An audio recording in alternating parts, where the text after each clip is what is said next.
परम शांति। कई बार आज का सब्जेक्ट है कि कई बार भक्ति मार्ग वाले कहते हैं ना कि भगवान दुख देता है, ऊपर वाले ने दुख दिया, ऊपर वाला जो देता है ऊपर वाले के बिना पत्ता भी नहीं हिलता।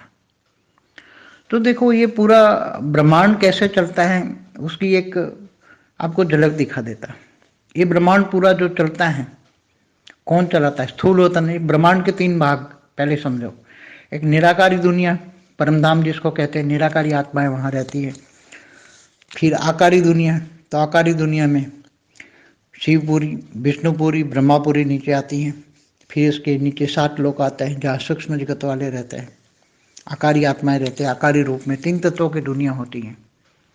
और नीचे, इससे नीचे 7 लोक से नीचे स्थूल वतन मतलब धरती लोक पर मनुष्य रहते हैं, और धरती से नीचे 7 पाताल लोक में असुर रहते हैं। ये ब्रह्मांड की एक रचना हुई है। मतलब रचना करते करते होते गए।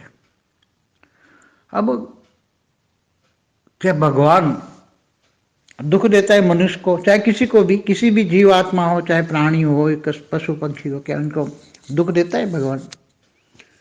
भगवान तो जो क्रिएटर है वो निराकार परब्रह्म परमेश्वर निर्गुण निराकार, वो तो परमधाम में रहता है।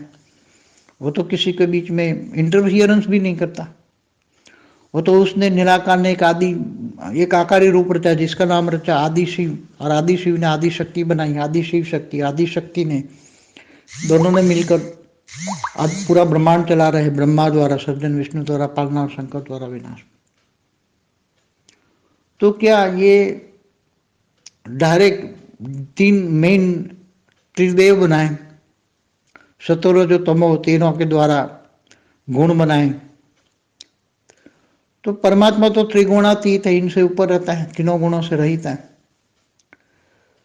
तो वो तो नीचे इंटरफियरेंस नहीं करता। ब्रह्मा द्वारा सृजन, विष्णु द्वारा पालना और शंकर द्वारा विनाश होता ही रहता है। धरती पर अर्ध प्रलय, 4 युग पूरा होने पर अर्ध प्रलय, प्रलय, कल्प प्रलय, महाकल्प प्रलय। तो क्या हर कोई जीव को परमात्मा दुख देता है? नहीं। अपने कर्मों के हिसाब किताब से स्थूल वतन में फंस जाती हैं, दुखी होती हैं। बहुत दुखी आत्माएं होती है तो परमात्मा को दोष देती हैं कि मुझे परमात्मा ने दुख दिया। जब सुख होता है तो परमात्मा को याद भी नहीं करती, तब नहीं कहती कि परमात्मा ने मुझे सुख दिया। इसलिए ये मनुष्य आत्मा बेचारी फंस जाती है, माया में फंस जाती है, ज्ञान नहीं होता, अज्ञान रूपी अंधेरे में डूब जाती है। तब परमात्मा को दोष देती हैं कि भगवान ने मेरे साथ अन्याय किया, मुझे धोखा दिया, ये किया। अब परमात्मा तो डायरेक्ट यहाँ कुछ करता ही नहीं। पूरा ब्रह्मांड ये त्रिदेव चलाते हैं। 3 देवता के हाथ में है त्रिदेव, ब्रह्मा द्वारा सृजन, विष्णु द्वारा पालना और शंकर द्वारा विनाश। और जब धर्मग्लानि होता है तो विष्णु के अवतार होते हैं, साथ में कई अवतार और भी आते हैं। तो असुरों के विनाश के लिए, धरती पर असुर का विनाश के लिए अवतार होते हैं विष्णु के, पालनहार के। तो ये ब्रह्मांड चलता रहता है, उसमें परमात्मा कुछ किसी को कुछ नहीं करता। अब हर कोई जीव को, जो जीव आत्मा है उनको ज्ञान लेना पड़ेगा, ज्ञान से योग लगाना पड़ेगा, पावर लेना पड़ेगा। अब जिससे योग माना कनेक्शन, जिससे कनेक्शन लगाओगे, चाहे विष्णु को कनेक्शन लगाओ तो विष्णुपुरी जाओगे, शिव से लगाओ तो शिवपुरी जाओगे, निर्गुण निराकार को लगाओ तो परमधाम जाओगे। अब आपको कहाँ जाना है वो आप टिकट ले लो अपने आप, ज्ञान की टिकट ले लो भाई, मुझे कहाँ जाना है तो ज्ञान की टिकट ले लो और वो ज्ञान में चलो। और नष्टो मोहस्मृति लब्धा इच्छा मात्र में विद्या बनो, तो अंत में तुम वहाँ चले जाओगे। अंतमति स्वगति, मरते वक्त तुम्हारी गति वहाँ होगी, अंतमति स्वगति होगी तुम्हारी। इसलिए परमात्मा को कोई दोष मत दो। अनजाने हो तो कुछ न देखता है सुनता है, निर्गुण निराकार जो है वो तो कुछ ना, भावातीत गुणातीत कर्मातीत है वो सब, उनसे कोई लेना देना नहीं। समय आने पर पूरा ब्रह्मांड का, ब्रह्मा का 100 साल बनाया उसने, समय भी पूरा निश्चित कर दिया कि ब्रह्मा का 100 साल ब्रह्मांड की आयु है। उसमें धरती पर 4 युग होता है, सतयुग, त्रेता, द्वापर, कलयुग। उसमें अर्ध प्रलय होता है। फिर ऐसे युगोत्तर अर्ध प्रलय पर प्रलय होता है, मनवंतर बोलते हैं। ऐसे 14 मनवंतर पर कल्प प्रलय होता है। फिर अंत में महाकल्प प्रलय होता है। तो ये सब ये पहले ही ड्रामा में, पहले ही पूरे ब्रह्मांड का एक फिक्स होता ही है कि ऐसा होगा, होगा। एक जैसे बनाया जाता है तो पूरा एक रूपरेखा पहले से ही पता होती है। तो निर्गुण निराकार कभी किसी को इफेक्ट नहीं करती। शिवपुरी में रहने वाला शिव शक्ति भी, ब्रह्मांड की आदि शिव शक्ति भी कभी किसी को इफेक्ट नहीं करती। न ब्रह्मा डायरेक्ट इफेक्ट करता है, न डायरेक्ट विष्णु इफेक्ट करता है, न शंकर इफेक्ट करता है।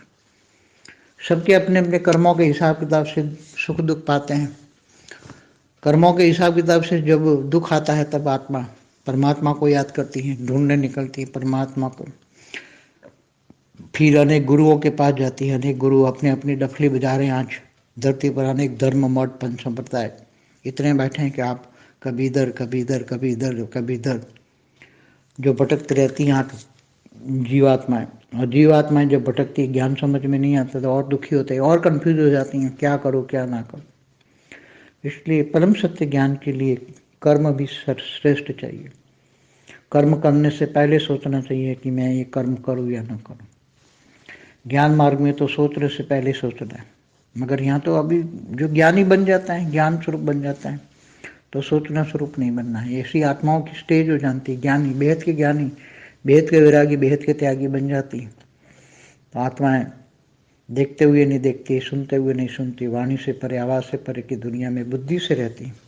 जो तुम सोचोगे वो कल पाओगे, वो तुम्हारे कर्म है। मगर सोचना नहीं है, निर्गुण निराकार बन के भावातीत कर्मातीत बनना है। तो तुम्हें बेहद के परमधाम में जाना है, तो स्टेज यहाँ से बनानी पड़ेगी बेहद के ज्ञानियों को। परम शांति।